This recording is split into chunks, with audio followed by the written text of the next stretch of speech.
এক শ্রেণীর কপাল পোড়া লোক আছে, তারা বলে বিশ্বনবী ছিল নারী লোভী,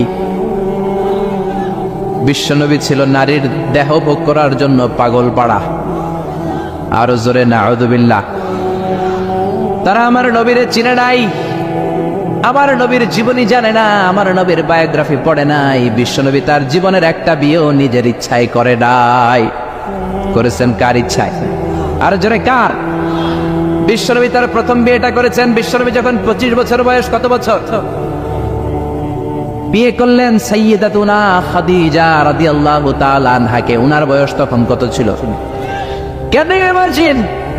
আপনি কি কল্পনা করতে পারেন একটা পুরুষ যদি নারী লোভী হতো, নারী পিয়াসী হতো, যেখানে মক্কার নারীরা বিশ্বনবীর জন্য পাগল পড়া, এরকম সুদর্শন হ্যান্ডসাম স্মার্ট যুবক মক্কাতে দ্বিতীয়টা ছিল না। এখন সুবহানাল্লাহ। এরকম সুদর্শন শক্তিশালী যুবক বিশ্বনবী বলতেন, আমার এক হাতের মধ্যে 40 জন জান্নাতি লোকের শক্তি ঢুকিয়ে দিয়েছে কে? বিশ্বনবী তার প্রথম বিয়েটা করলেন 25 বছর বয়স। প্রথম বউয়ের নাম ছিল খাদিজা, বয়স হলো 40। 40 হলেও হতো, তার আগে বিয়ে হয়েছে দুইটা, মানে দুইবার তালাক খাইছে, অনেকগুলো বাচ্চা জন্ম দিয়েছে, একেবারে প্রৌঢ়া বয়সের বার্ধক্যে উপনীত হয়েছে। 40 বছরের বার্ধক্যে উপনীত হওয়া একজন প্রৌঢ়া নারীকে বিয়ে করলেন বিশ্বনবী, 25 বছরের যুবক। সুবহানাল্লাহ। 25 বছর বয়সে বিয়ে করলেন, আবার তার সাথে 25 বছর সংসার করলেন। বিশ্বনবীর 50 বছর বয়সের আগ পর্যন্ত বিশ্বনবী দ্বিতীয় বিয়ে করে না। আল্লাহু আকবার। 25 থেকে 50 বিশ্বনবীর যৌবনের মোক্ষম সময়টাকে বৃদ্ধা নারীর সাথে কাটিয়ে দিলেন। বিশ্বনবীর বিয়েগুলো 4টা কারণে ছিল। জোরে বলেন কয়টা? এক হচ্ছে educational cause, legal cause, social cause, political cause. 1 নম্বরে শিক্ষার কারণে। সাহাবীরা মাসালা জানার জন্য বিশ্বনবীর কাছে যায়, কিন্তু নারীরা মাসালা জানার জন্য নবীর কাছে যেতে পারে না, কারণ নারীদের মাসালা জিজ্ঞাসা করার সময় লাজুকতা আছে না নাই? বিশ্বনবীকে আল্লাহ বললেন, ও নবী আপনি বিয়ে করেন, আপনার কাছে কোনো নারী এসে মাসালা জিজ্ঞেস করার দরকার নাই, আপনার বউয়ের সংখ্যা এত বেশি হবে, সব নারীরা এসে আপনার বিবির কাছ থেকে মাসালা জেনে জেনে ইসলাম মেনে নিবে গো নবী। আল্লাহু আকবার। এই শিক্ষার কারণে বিশ্বনবীর বিয়ের সংখ্যা বেড়েছে। 2 নাম্বার হচ্ছে লিগ্যাল কজ, আইন শিখানোর কারণে। বিশ্বনবীর পালক ছেলে যায়েদ বিন হারিস, পালক ছেলের বউ, আপনি যদি পালক ছেলের বউ যদি বউকে তালাক দেয়, ওই বউকে পালক বাবা বিয়ে করতে পারে। জোরে কোন ঠিক কিনা? এটা বোঝানোর জন্য বিশ্বনবীর বিয়ের সংখ্যা আরো একটা বেড়ে গিয়েছে। চিল্লায় এখন আল্লাহু আকবার। আবার বিশ্বনবী ছিলেন সোশ্যাল মানুষ, সামাজিক মানুষ, সামাজিকতা রক্ষার জন্য বিয়ে করেছেন। বিশ্বনবীর রাইট হ্যান্ড, ডান হাত হলো আবু বকর। আবু বকরের মেয়েকে বিয়ে করে বিশ্বনবী আবু বকরকে শ্বশুর বানালেন। বিশ্বনবীর লেফট হ্যান্ড হলেন ওমর। ওমরের মেয়েকে বিয়ে করে বিশ্বনবী ওমরকেও শ্বশুর বানালেন। অনেকে জানে না ইসলামের 4 খলিফা, 4 খলিফার 2 জন হলো বিশ্বনবীর শ্বশুর, বাকি 2 জন বিশ্বনবীর জামাই। সুবহানাল্লাহ। আবু বকর বিশ্বনবীর শ্বশুর, ওমরে ফারুক বিশ্বনবীর শ্বশুর, উসমান রাদিয়াল্লাহু আনহু বিশ্বনবীর মেয়ের জামাই, সাইয়েদনা আলী রাদিয়াল্লাহু আনহু বিশ্বনবীর মেয়ের জামাই। চিল্লায় এখন আল্লাহু আকবার।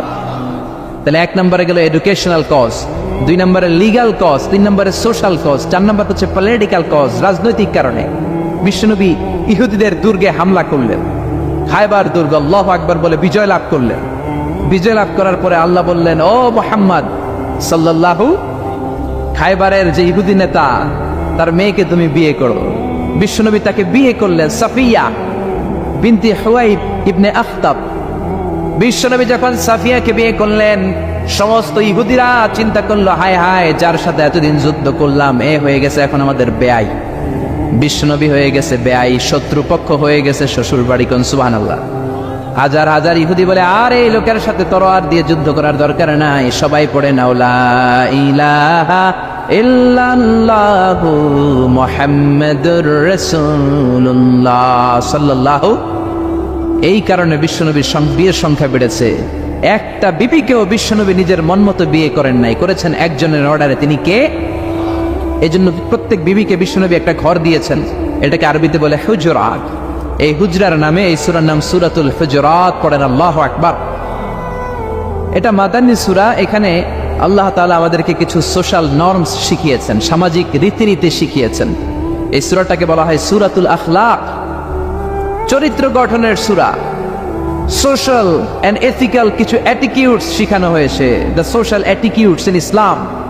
সমাজে সামাজিক কিছু রীতিনীতি আছে না নাই? আমাদের সমাজে আজ কোনো শান্তি নাই, ভাইয়ে ভাইয়ে মারামারি, বন্ধু বন্ধুতে কোপাকুপি, ফ্যামিলিতে ঝগড়া আছে না নাই? এই সূরাটার কেন্দ্রীয় আলোচ্য বিষয় হচ্ছে to ensure a peaceful society by practising some rules and regulation. আল্লাহর দেয়া কিছু বিধিনিষেধ মেনে নেওয়ার মাধ্যমে সমাজে শান্তি প্রতিষ্ঠা করা। চিল্লায় পড়েন আল্লাহু আকবার। আমরা আজকে এই সূরার আলোকে জানার চেষ্টা করব কি কি জিনিস আল্লাহ আমাদেরকে মোরাল এন্ড এথিক্যাল গাইডলাইন এবং ইনস্ট্রাকশন দিলেন, যেগুলো মানার মাধ্যমে একটা সমাজ শান্তিপূর্ণ হয়। আমাদের এই কায়েমপুরের সমাজটা শান্তিপূর্ণ হোক আমরা চাই কি চাই না? একটা আওয়াজ তুলে বলেন না, চাই কি চাই না? আমরা সবাই চাই। তাহলে আসেন সূরাতুল হুজুরাতে আল্লাহ কি বললেন আমরা শোনার চেষ্টা করি। আল্লাহ শুরু করলেন, ইয়া আইয়ুহাল্লাযীনা আমানু লা তুকদ্দিমু বাইনা ইয়াদাইল্লাহি ওয়া রাসূলিহি ওয়াত্তাকুল্লাহ ইন্নাল্লাহা সামিউন আলীম। আল্লাহু আকবার। আল্লাহ বললেন, ও ইমানদারেরা শোনো শোনো, খবরদার আল্লাহ আল্লাহর রাসূলের চেয়ে বেশি বুঝো না। Don't be advance before your lord and messenger. আল্লাহ আল্লাহর রাসূলের দেয়া বিধানকে তোমরা টপকে যেও না। আল্লাহ আল্লাহর রাসূল যেটা বলেছেন সেটাই ফাইনাল, ঠিক কি না? নাকি আল্লাহ আল্লাহর রাসূল কথা বলার পরে আমাদের কথা আছে? আল্লাহ আল্লাহর রাসূল কোনো বিধান দিয়েছেন, আমাদের কোনো কথা আছে? আমরা বলবো সামি'না ওয়া আতা'না, শুনলাম মানলাম, আমাদের কোনো কথা, আমাদের কোনো এখতিয়ার নাই, আমাদের কোনো অপশন নাই। আল্লাহ আল্লাহর রাসূল যেটা বলেছেন সেটাই ফাইনাল, ঠিক কি না? আল্লাহ বললেন, জিনা করলে মাথা কাটো, কার কথা? চুরি করলে হাত কাটো, কার কথা? এরপরে আমাদের কোনো কথা আছে নাকি? চুরি করলে হাত কেটে দাও, তবে এই হাত কলা চোর, মুরগি চোর, ডাব চোর ওই চোরদের জন্য নয়, যারা এক সিগনেচারে 10,000 কোটি টাকা মেরে দেয় ওই চোরদের হাত, ঠিক না? যারা শেয়ার বাজার খেয়ে ফেলে, হলমার্ক খেয়ে ফেলে, রাস্তার রড খেয়ে ফেলে, তাদের হাত কাটে, জোরে কোন ঠিক কিনা? হাত কেটে দাও, কার কথা? জিনা করলে কোমর পর্যন্ত জমিনের মধ্যে গেড়ে স্টোনিং করে পাথর মেরে দেহটা উড়িয়ে দাও, কার কথা? নামাজ না পড়লে 5 বেদ দাও, কার কথা? আল্লাহ আল্লাহ রাসূল যখন এই কথা বলেছেন, তারপরে আমাদের নিজেদের কোনো কথা আছে নাকি? আল্লাহ বললেন, ওয়ামা কানা লিমুমিনিন ওয়ালা মুমিনাতিন ইযা কাদাল্লাহু ওয়া রাসূলুহু আমরান আইয়াকুনা লাহুমুল খিয়ারাতু মিন আমরিহিম। আল্লাহ আল্লাহ রাসূল যখন কোনো ডিসিশন দেয়, ওই ডিসিশনই ফাইনাল। মুমিনদের ওই ডিসিশনের পরে নিজেদের কোনো ডিসিশন দেওয়ার সুযোগ থাকে?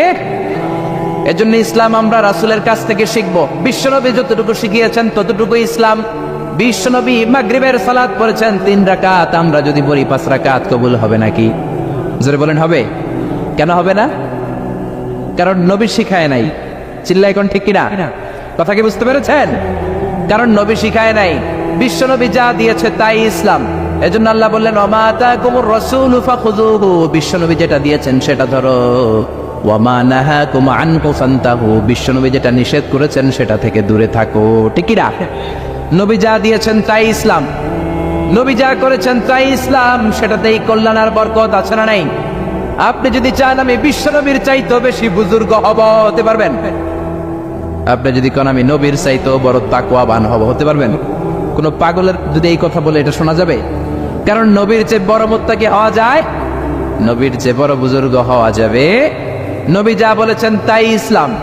এক সাহাবী বললেন, উসাল্লিল লাইলা কুল্লা, সারা রাত আমি তাহাজ্জুদ পড়ব, আমি রাত্রে বিশ্রাম নেব না। বুখারীর বর্ণনা। আরেক সাহাবী বললেন, আসুমুদ দাহরা কুল্লা, সারা বছর আমি রোজা রাখবো, আমি কোনোদিন কিছু খাবো না। আরেক সাহাবী বললেন, আতাজিলুন নিসা, আমি নারীদের কাছে যাব না, বিয়ে করব না।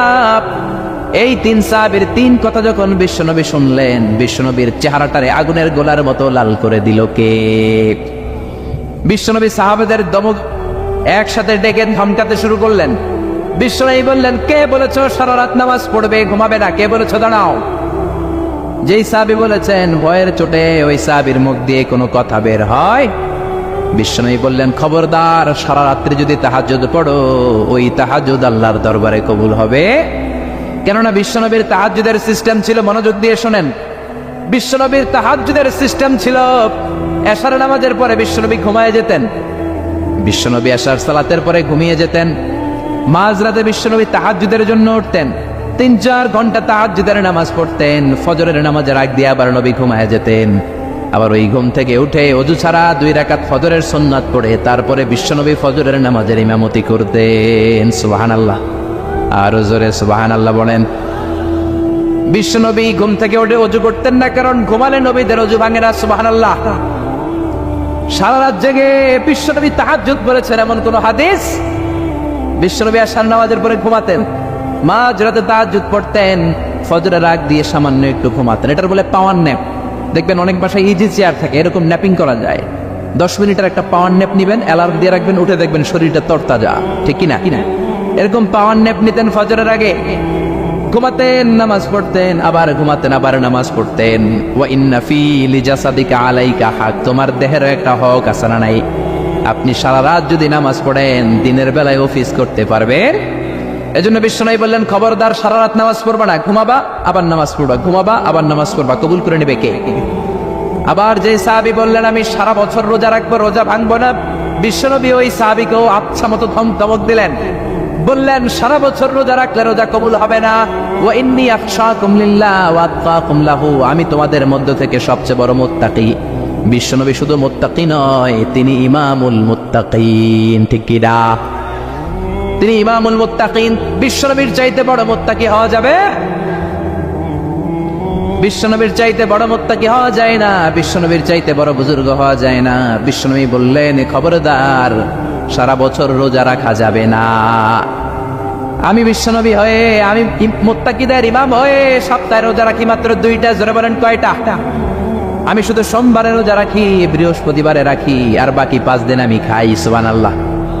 এজন্য খাবেন আবার রোজা রাখবেন, এটার নাম ইসলাম। বিশ্বনবী বললেন আমি মাসে স্পেশাল 3টা রাখি, 13, 14, 15 রোজা আছে না নাই? এর চেয়েও যদি বেশি কারো রোজা রাখতে মনে চায় তাহলে দাউদ নবীর সিস্টেমে রোজা রাখবা। দাউদ নবী একদিন রোজা রাখতেন, আরেকদিন রাখতেন না, আরেকদিন রাখতেন, আরেকদিন রাখতেন না। কেউ বেশি রাখতে চাইলে এই সিস্টেমে রাখবা, সারা বছর রোজা রাখলে রোজা কবুল হবে। এজন্য বিশ্বনবী বলেছেন সওমে বেসাল নিষিদ্ধ। আমাদের দেশের অনেক মা বোনেরা না জেনে লাগাতার রোজা রাখেন, মনে করে অনেক বড় মুত্তাকি হয়ে যেতেছে, আসলে যে আমল নামে কিছুই উঠতেছে না এটা বুঝেই না। আছে না নাই? আরেক সাহাবী যিনি বললেন আতাজিলুন নিসা, আমি নারীদের কাছে যাব না, আমি কোনোদিন বিয়ে করব না। বিশ্বনবী ওরেও দিলেন ধমক। বিশ্বনবী বললেন বিয়ে করবা না কেন? আমি নবী হয়ে 13টা বিয়ে করতে পারি, তোমার কি প্রবলেম? আমি নবী হয়ে বিয়ে করেছি 13টা, আমার তো নবুয়তের কিছু কমতি হয় নাই, আমার তো বুজুর্গি কমে নাই, আমার তো তাকওয়ার কিছু কমে নাই। মুত্তাকি যদি হতে চাও বিয়ে করেই মুত্তাকি হতে হবে। ঠিক কি না? কি সুন্দর ইসলাম! বিশ্বনবী 13টা বিয়ে করেছেন। মূলত বিবিয়া 11 জন, দাসী 2 জন।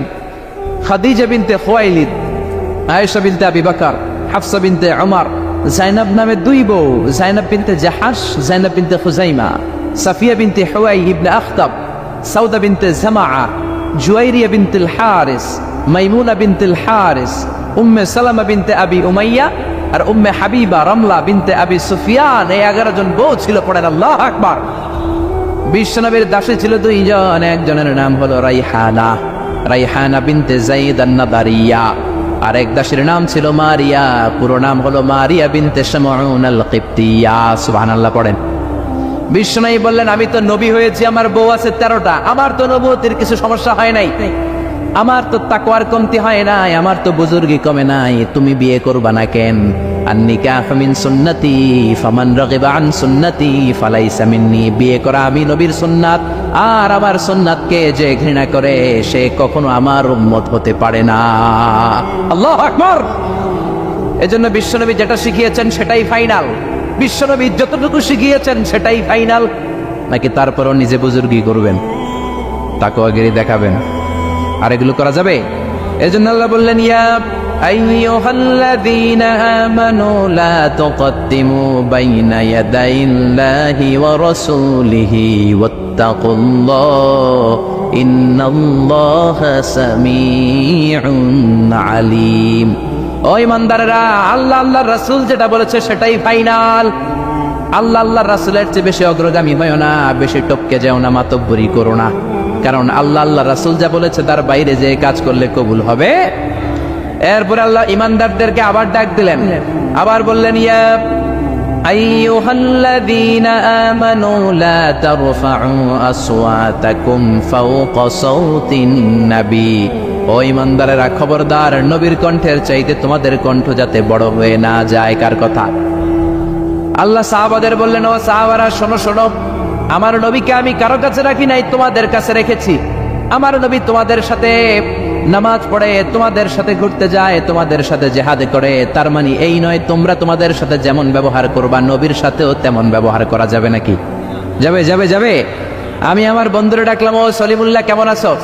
এখন কোন সাহাবী বলতে পারবে না, কেউ মোহাম্মদ কেমন আছো বলা যাবে? যাবে যাবে। বিশ্ব নবীরে ডাকতে হবে, ইয়া নবী আল্লাহ, ইয়া রাসূলুল্লাহ, ইয়া হাবিবাল্লাহ। আল্লাহ বললেন, খবরদার, নবীর কণ্ঠের চাইতে যাতে তোমাদের কণ্ঠ বড় না হয়। নবীর দরবারে বসে যদি বড় গলায় কথা বলো, খবরদার, তোমাদের সব আমলগুলো বাতিল করে দিবে কে?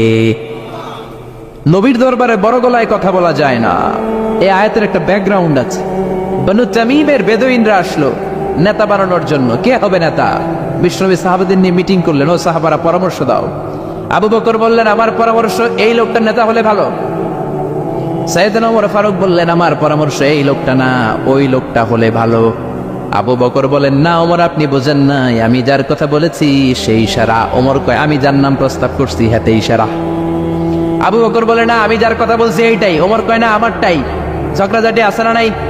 দুই সাহাবীর তর্কাতর্কির এক পর্যায়ে কণ্ঠ উঁচু হয়ে গেল। বিশ্বনবীর দরবারে সাহাবীদের কণ্ঠ বড় গলায় যারা কথা বললেন, আল্লাহ সহ্য করেন না, এই ধমক দিয়ে কোরআনের আয়াত নাজিল করলেন। আল্লাহু আকবার। আল্লাহ বললেন, ইয়া আইয়ুহাল্লাযীনা আমানু লা তারফাউ আসওয়াতাকুম ফাওকা সাওতিন নবী। খবরদার, নবীর সামনে বসে বড় গলায় উচ্চ স্বরে কথা বলো না। নবীর সামনে বড় গলায় যদি কথা বলো, আনতাহবাতা আমালুকুম ওয়া আনতুম লা তাশউরুন। নবীর গলার চাইতে তোমাদের গলার আওয়াজ যদি বড় হয়ে যায়, তোমাদের সব আমলগুলো বাতিল করে দিবে কে? খবরদার আবু বকর, খবরদার ওমর, নবীর সামনে বসে বড় গলায় কথা বলো না। নামাজ যা পড়েছো বাতিল করে দেব, নফল রোজা যা করেছো বাতিল করে দেব, হজ উমরা যা করেছো বাতিল করে দেব। খবরদার, নবীর সাথে বড় গলায় কথা বলো না। এই আয়াত নাজিল হওয়ার পরে কোন সাহাবারা নবীর সাথে আর কথাই বলে না, ভয়ে। হায় হায়, আমল তো বাতিল হয়ে যাবে, বড় গলায় যদি কথা বলি নামাজ বাতিল হয়ে যাবে। আবু বকর আর আসে না, ওমর আর আসে না। বিশ্বনবী ওমরকে যদি ডাক দিতেন, ও ওমর সামনে আসো, সাইয়েদনা ওমর বিশ্বনবীর কাছে এসে কানে কানে ফিসফিসি যেমনি কথা বলে এইভাবে কথা বলা শুরু করে দিলেন। সুবহানাল্লাহ। বিশ্বনবী বলতেন, ও ওমর কি বললা শুনি নাই, জোরে বলো, জোরে বলো, জোরে। কি বললা ওমর, কি বললা? আবার বলো। তিনবার জিজ্ঞেস করা লাগতো। আল্লাহু আকবার। ভয়ের চোটে না জানি আবার বড় গলায় কথা হয়ে যায়, না জানি আবার নবীর সামনে কণ্ঠস্বর উঁচু হয়ে যায়। বিশ্ব নবীর সামনে সাহাবারা আর কথা বলতে চাইতেন। এখন নবী নাই, কিন্তু আমাদের মা বাবা আছে না নাই? খবরদার, মা বাবার সামনে বড় গলায় কথা বলা যাবে না। ইমাম সাহেব, খতিব সাহেব, আধ্যাত্মিক নেতা, ধর্মীয় গুরু, হাক্কানি পীর মাশায়েখ, ইসলামী আন্দোলনের বড় আমির, এদের সামনেও বেয়াদবের মতো বড় গলায় কথা বলা যাবে? যারা হজ উমরা করেছেন তারা দেখেছেন বিশ্বনবীর কবরের উপরে এই আয়াতটা লেখা, যে আয়াতটা এখন আমি তেলাওয়াত করেছি, ঠিক কিনা? ইয়া আইয়ুহাল্লাযীনা আমানু, ও ঈমানদারেরা, লা তারফাউ আসওয়াতাকুম ফাওকা সাওতিন নবী। নবীর দরবারে এসে বড় গলায় কথা বলো না। আছে নাই? কথা শুনতেছেন? নবীর কবরের উপরে আজও এই আয়াতটা লেখা। মসজিদে নববীতে যারা ঢুকবেন, বিশ্বনবীর সালাম দিতে হলে ঢুকতে হয় বাবু সালাম দিয়ে। দরজার উপরে লেখা বাবু সালাম, মানে বিশ্বনবীর সালাম দেয়ার দরজা। ঢুকলাম গত বছর। ঢুকার পরে এটাই হচ্ছে মসজিদে নববীর প্রথম কাতার। ডান দিকে হলো দক্ষিণ দিক, দক্ষিণ দিকে হয়ে মসজিদে নববীর লোকেরা নামাজ পড়ে, কারণ কেবলা হলো দক্ষিণ দিকে, ঠিক কিনা? বাম দিকে পড়বে রাউদাতুম মিন রিয়াদিল জান্নাহ। বিশ্বনবী বলেছেন, মা বাইনা মিম্বারি ওয়া বাইতি রাউদাতুম মিন রিয়াদিল জান্নাহ। আমি বিশ্বনবী যেই মিম্বারের উপর দাঁড়িয়ে জুমার খুতবা দেই, ওই মিম্বার থেকে আর আমার ঘর পর্যন্ত মাঝখানের জায়গাটা দুনিয়ার বুকে জান্নাতের টুকরা। নামাজের জন্য এখানে একটা ধাক্কাধাক্কি হয়। আমি রাত 12টার পরে ঢুকলাম, ভাবলাম আগেই এখানে 2 রাকাত নামাজ পড়ি। পুরো মসজিদে নবীর কার্পেট লাল, রেড কালার। শুধু এই রাউদাতুম মিন রিয়াদিল জান্নাহ এটা হচ্ছে হোয়াইট কালার, সাদা কার্পেট করা। ঢুকলাম, 50 থেকে 100 জন করে ঢুকায়, খুব ধাক্কাধাক্কি। ঢুকার পরে এমন একটা জায়গায় নামাজের জায়গা পেলাম, ওইটার উপরে লেখা মাকানু তাহাজ্জুদি রাসূলিল্লাহ, মানে বিশ্বনবীর তাহাজ্জুদের নামাজের জায়গা।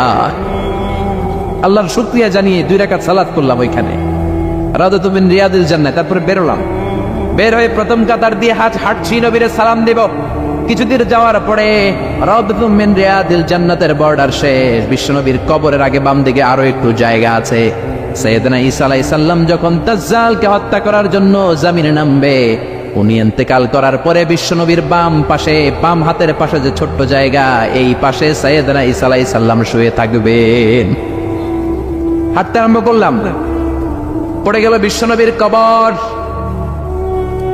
আপনি যদি যান, নিজের সামলে রাখতে পারবেন না, ধরে রাখতে পারবেন না, ধৈর্য ধরতে পারবেন না। যে নবীর কথা আজীবন শুনলাম, যে নবীর হাদিসগুলো আজীবন পড়লাম, যে নবীর জন্য দেহের তাজা রক্ত আমরা বিলিয়ে দিতে রাজি আছি না নাই? ওই নবী নাকি এই জায়গায় শোয়া, আমার ওই পেয়ারা নবী নাকি এই জায়গায় শুয়ে আছে।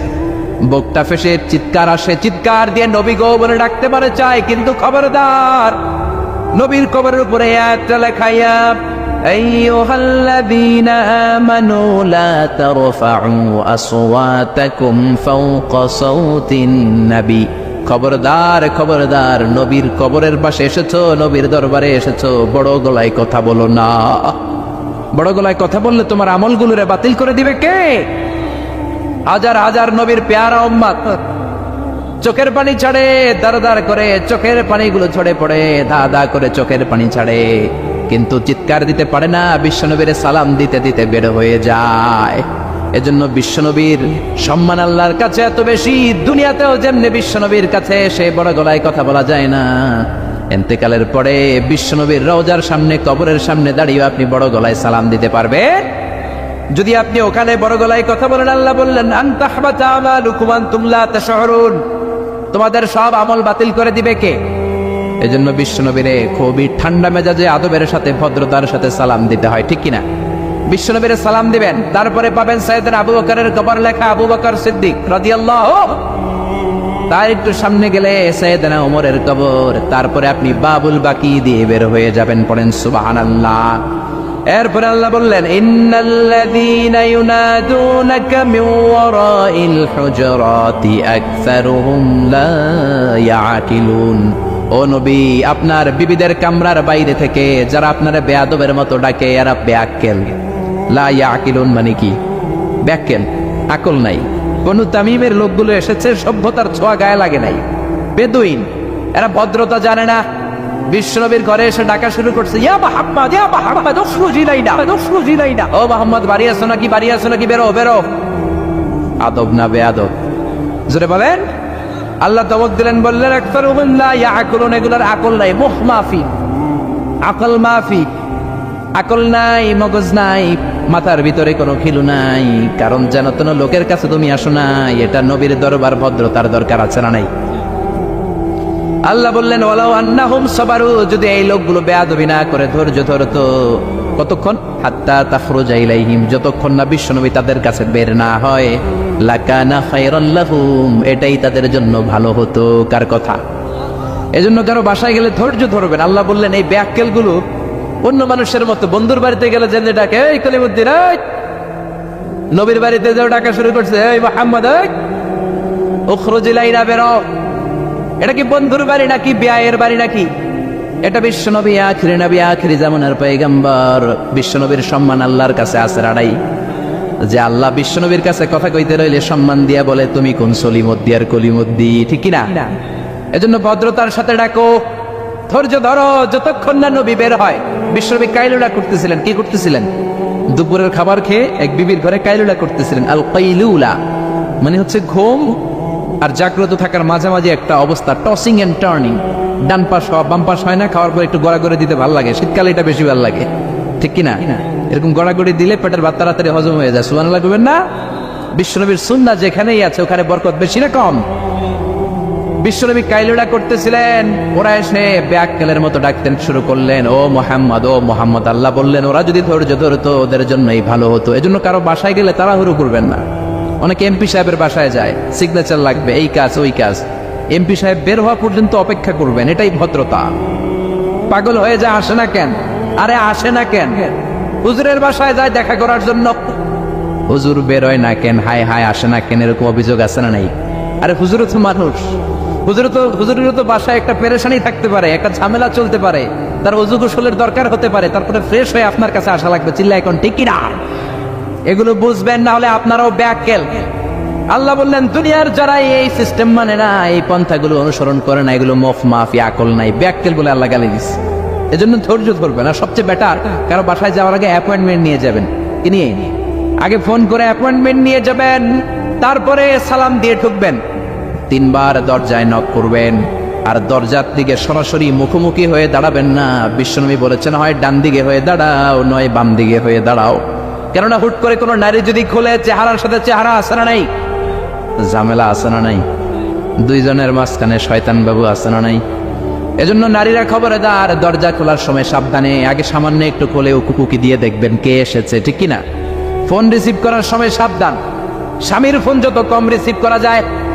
যদি রিসিভ করেন বলবেন স্বামী ঘরে নাই, টয়লেটে গিয়েছে বলে কাট করে দিবেন, কেটে দিবেন। লম্বা আলাপের কোনো দরকার, কারণ ফোনের এপাশ থেকে আপনি, ওই পাশ থেকে ওই লোক, মাঝখানে শয়তান আছে না নাই? এজন্য খবরদার, কারো বাসায় গেলে আগে সালাম দিবেন। এই যে শুরুতে আমি বলেছি, এটা সামাজিক রীতিনীতির সূরা, social attitudes in Islam, decent manner, social manner আল্লাহ আপনাকে শেখাচ্ছে। আল্লাহ বললেন ইয়া আইয়ুহাল্লাযীনা আমানু লা তাদখুলু বুয়ুতান গায়রা বুয়ুতিকুম হাত্তা তাস্তানিসু ওয়া তুসাল্লিমু আলা আহলিহা। ও ইমানদারেরা শোনো, অন্য কারো বাড়িতে যদি যাও প্রথমে সালাম দিবা, অনুমতি 3 বার নিবা, তারপরে ঘরে ঢুকবা। অনুমতি না পাইলে ঢুকা যাবে? ঢুকবেন, অনুমতি না নিয়ে কোনোদিন আর ঢুকবেন কারো ঘরে? খবরদার। এক সাহাবী বললেন ইয়া রাসূলুল্লাহ, ইয়া হাবিবাল্লাহ, আমার একটা ঘর, মাত্র 2টা রুম। কয়টা রুম? এক ঘরে আমি থাকি, আরেক ঘরে আমার মা। আস্তাদিনু আলা উম্মি, ও নবী আমি কি আমার মায়ের ঘরে অনুমতি নিয়ে যাব নাকি? বিশ্বনবী বললেন না তুহিব্বু আন তারাহা উরিয়ানা, তুমি কি তোমার মারে উলঙ্গ নেকেড অবস্থায় দেখতে চাও নাকি? সাহাবী বললেন লা, কাল্লা, কখনোই না। বিশ্বনবী বললেন ইদান তাস্তাদিন মিনহা, তাহলে মায়ের ঘরে যাওয়ার আগে অনুমতি নিবা। আল্লাহু আকবার। ছেলে মায়ের ঘরে যাবে, সেখানেও যদি অনুমতি নেওয়া লাগে, ছেলে ভাই তার বোনের ঘরে ঢুকবে, অনুমতির দরকার আছে না নাই? বন্ধুর ঘরে ঢুকবেন, অনুমতির দরকার আছে না নাই? তারপর প্রধান শিক্ষকের রুমে ঢুকবেন, দরজা বন্ধ, নক করে সালাম দিয়ে অনুমতি নিয়ে ঢোকার দরকার আছে না নাই? উকি দিবেন না, খবরদার। বিশ্বনী বলেছে কেউ যদি উকি দেয়, কাঠে দিয়ে ওর চোখ কানা করে দিবা, কোনো বিচার নাই। তুই উকি দিছিস কেন? চিল্লা এখন ঠিকই না। এজন্য ইসলাম বলে খবরদার, অনুমতি নিয়ে সালাম দিয়ে ঢুকবা। প্রত্যেকের একটা প্রাইভেসি আছে না নাই? আপনি হয়তো এমন সময় হুট করে আপনার মায়ের ঘরে ঢুকেছেন, আপনার মায়ের গায়ে তেমন কোনো পোশাক নাই, অল্প পোশাকে, পাতলা পোশাকে আপনার মা বিশ্রাম নিচ্ছেন। আর আপনি যদি নক করেন, সালাম দেন, আম্মা জান আসবো কিনা ঘরে, অনুমতি নেন, আপনার মা চাদর জড়াবে, শাড়িটা ভালো করে পরবে, সুন্দর করে বসে আপনার সাথে দেখা করার একটা পরিবেশ তৈরি করবে। যেরকম ঠিক কিনা? এগুলো মানার দরকার আছে না নাই? নাকি হুট করে ঢুকবেন? কোনদিন ঢুকবেন। এরপর আল্লাহ বললেন ইয়া আইয়ুহাল্লাযীনা আমানু ইন জাআকুম ফাসিকুম বিনাবাইন ফাতাবায়ানু, ও ইমানদারেরা খবরদার, কোন ফাসিক যদি তোমাদের কাছে কোনো সংবাদ নিয়ে আসে, আগে যাচাই করো। কি করো? সংবাদ একটা শুনলেই শেয়ার করবেন না, যাচাই করেন, শিওর হন, make sure, B confirm, 100% confirm, 100% নিশ্চিত হন, যাচাই করে দেন, শিওর হন, তারপরে আপনি শেয়ার করবেন, ঠিক কিনা? আমাদের সমাজের মধ্যে অনেক গুজব আছে না নাই? Lot of rumours in our society, lot of scandals. গুজব আছে, স্ক্যান্ডাল আছে, নায়ক নায়িকাদের স্ক্যান্ডাল আছে না নাই? ক্রিকেটারদের স্ক্যান্ডাল আছে না নাই? নেতা নেত্রীদের স্ক্যান্ডাল আছে না নাই? সমাজপতিদের স্ক্যান্ডাল আছে না নাই? ফেসবুকে সংবাদ একটা শুই নাই, সবাই মারে শেয়ার আছে না নাই? এটা কি সত্য না মিথ্যা? যাচাই করে নাই, হয়তো নিউজটা ছিল মিথ্যা। আপনার গুনার পাল্লাটা তখন ভারী করে দিবে কে? বি শিওর, আগে কনফার্ম হন whether the news is right or wrong, সত্য না মিথ্যা। আপনি অফিস করতেছেন, আপনার বন্ধু এসে বলল, দোস্ত তুমি অফিসে বসে আছো, দেখলাম তোমার বউরে ভাবিরে দেখলাম আরেক বেটার লগে বাজারে টাঙ্কি মারে। আপনার বন্ধু এসে বলল, শুই না, আপনি বিশ্বাস করে ফেলছেন। বাড়িতে গেছেন, অফিস শেষে বাড়িতে গিয়া কোনো কথা নাই, মাথার চুলে ধইরা কোনি আছে না নাই, বউরে কিলাইতে শুরু করলেন। হতে পারে এই কিলাকিলির কারণে ফ্যামিলিটা ভেঙে যাবে, হতে পারে আপনার বন্ধু আপনারে মিথ্যা বলেছে, হতে পারে না? অথবা যারা দেখেছে সে আপনার বিবি নয়, আপনার বিবি যেই রঙের কাপড় পরে ওই রঙের কাপড় পরা আরেক মহিলাকে দেখেছে, ঠিক কিনা? হতে পারে কি পারে না? এজন্য খবরদার, শুনে বিশ্বাস করবেন না। আজকে থেকে প্রতিজ্ঞা করেন সূরাতুল হুজরাতের আলোকে কোনো কথা শুনেই আমরা বিশ্বাস করব না, আগে যাচাই করবো। কি করবেন?